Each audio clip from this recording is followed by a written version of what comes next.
होली की आत्मा। बचपन से शहर में रहने वाला मनोज इस साल होली की छुट्टियों में अपने गांव दुर्गापुर वापस आता है, जहां उसे देख पूरा गांव खुशी से झूम उठता है। जब गया था तब इतना सा था और अब देखो कितना बड़ा हो गया है। हाँ सरपंच जी, जब मैं गया था तब आप भी बहुत जवान थे और अब देखो कितने बूढ़े हो गए हैं आप।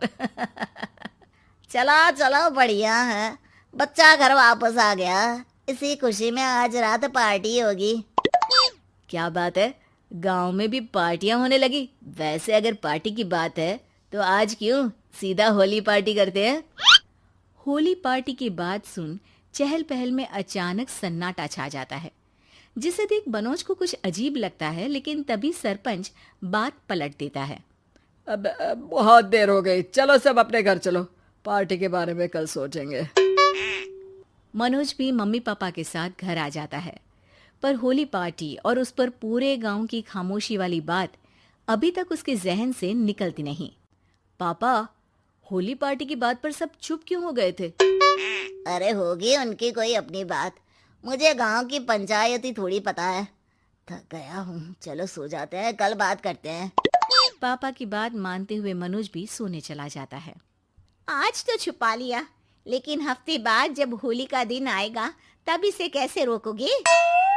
अगली सुबह सूरज के साथ ही मनोज भी गांव घूमने निकल जाता है, जिस पर रास्ते में उसे अपनी ही उम्र के कुछ लड़के भी मिलते हैं, जिनसे दोस्ती कर अब वो उनके साथ घूमने लगता है। इसी तरह कुछ दिन बीत जाते हैं और होली नजदीक आने लगती है।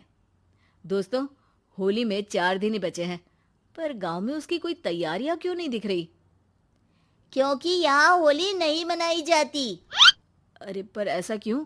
वो राजा भूषण। अरे तुम 4 दिन के लिए आए हो, क्या इतना सोच रहे हो? चलो कुछ खाने चलते हैं। इसी के साथ एक बार फिर होली की बात को टलते हुए देख मनोज को शक होने लगता है। वो घर पहुंचते ही इंटरनेट पर अपने गांव और राजा भूषण के बारे में जानकारी निकालने लगता है। क्या? मुझे आज तक ये नहीं पता था। ऐसा कैसे? किसी ने मुझे कुछ बताया क्यों नहीं? सारी जानकारी लेने के बाद मनोज गांव वालों या अपने मम्मी पापा से कुछ पूछे बिना खुद ही उसकी सच्चाई के बारे में छानबीन करने लगता है, जिसके चलते वो राजा भूषण की हवेली में पहुंचता है। वाह, क्या हवेली है यार। पर क्या यहाँ सच में कोई भूत है? हेलो भूत जी, कोई है क्या? हम इस साल गांव में होली सेलिब्रेट कर रहे हैं, क्या आप उस पर थोड़ा इंटरव्यू देंगे? मनोज के ऐसा बोलते ही गांव में तूफान उठ जाता है और हवेली में रखी सारी चीजें हिलने लगती है। एक अदृश्य शक्ति मनोज को धक्का देकर हवेली से बाहर निकाल दरवाजा बंद कर लेती है। ये सब देख मनोज हैरान रह जाता है। क्या अभी मुझे हवा ने धक्का देकर बाहर निकाल दिया? मेरे होते हुए इस गांव में कभी होली नहीं मन सकती, इसलिए दोबारा ऐसी कोशिश भी मत करना, अंजाम बुरा होगा। आवाज सुन मनोज हैरानी से इधर उधर देखने लगता है, पर उसे कोई दिखाई नहीं देता। वो गांव वापस आ जाता है, जहां तूफान की वजह से सब कुछ तहस महस हो चुका होता है। आखिर ये तूफान आया कैसे? ना ऐसा कोई मौसम था और ना ही हमने होली का त्योहार मनाने की बात की थी। सरपंच की बात पर कोई रिएक्शन दिए बिना मनोज चुपचाप अपने घर चला जाता है। इस तरह देखते ही देखते होली का दिन भी आ जाता है और मनोज रंग लेकर गांव में निकल जाता है, लेकिन गांव पूरी तरह खाली होता है। अरे त्योहार का दिन है, धूमधाम की जगह मातम क्यों मनाया हुआ है? मनोज की आवाज सुन सब अपने घर की खिड़कियां खोल के घर के अंदर से ही उसे वापस जाने के लिए कहने लगते हैं, पर वो किसी की नहीं सुनता। तुझे पहले भी समझाया था, अगर होली खेलने की कोशिश भी की तो अच्छा नहीं होगा। अरे बात मान लो बेटा, तुम्हें सच नहीं पता। मुझे सब पता है। सालों पहले इस राजा ने एक अंधविश्वास फैलाया और आप लोग आज तक उसे मानते आ रहे हो। अरे बेटा, जब तुम पैदा भी नहीं हुए थे उससे भी बहुत पहले से इस गांव पर होली का श्राप है। अगर गांव में होली का त्योहार मनाया जाता है तो प्रलय आना पक्की बात होती है। राजा भूषण इस सब में नहीं मानते थे और त्योहार मनाने लगे, जिसके चलते होली वाले ही दिन पहले उनके बेटे की और फिर उनकी मृत्यु हो गई। तभी से गांव की रक्षा के लिए उनकी आत्मा उस हवेली में रह रही है। सबकी बातें सुन मनोज उलझन में पड़ जाता है।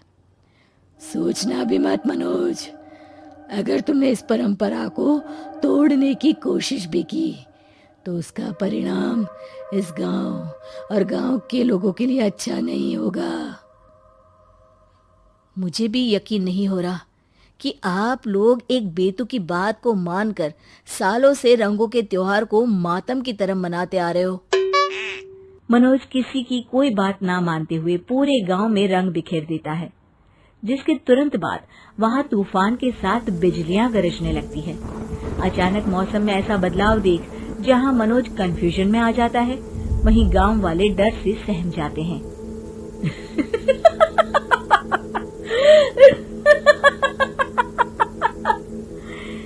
इस लड़के ने हमारे जैसे सिर्फ अपने स्वार्थ के लिए नहीं बल्कि पूरे गांव की खुशियों के लिए यहाँ होली मनाई है, जिस वजह से अब इस गांव पर होली का श्राप टूटता है। ऐसा बोलकर राजा का भूत वहां से गायब हो जाता है, जिसके बाद गांव के लोग धूमधाम से होली मनाते हैं। खुशियों के रंग गांव में बिखरे ही होते हैं कि अगली सुबह अचानक मनोज कहीं गायब हो जाता है और एक बार फिर गांव में होली का नया राज शुरू हो जाता है।